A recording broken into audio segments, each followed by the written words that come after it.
చిన్న వయసులో తనకు వచ్చిన కష్టానికి 8 ఏళ్ల బాలుడు గుంటూరు కలెక్టరేట్ మెట్లు ఎక్కాడు. తమ కుటుంబానికి జీవనాధారమైన టిఫిన్ బండిని నడుపుకునేందుకు అనుమతించాలంటూ ఆ బాలుడు కలెక్టర్ నాగలక్ష్మికి వినతిపత్రం అందజేశారు. ప్రభుత్వ ఆసుపత్రి వద్ద తన తల్లి టిఫిన్ బండి నడుపుకునేదని గుంటూరుకు చెందిన బాలుడు యశ్వంత్ తెలిపాడు.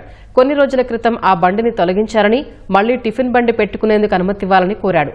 తనకు గుండెకు సంబంధించిన సమస్య ఉందని, జీవనాధారంగా ఉన్న చిన్న వ్యాపారాన్ని కొనసాగించేలా చూడాలని విజ్ఞప్తి చేశాడు.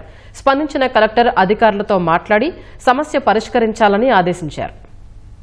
గవర్నమెంట్ హాస్పిటల్ దగ్గర టిఫిన్ బండి అప్పుడు వేరే వాళ్ళు వచ్చి మా టిఫిన్ బండి కాలంలో వేసేసారు.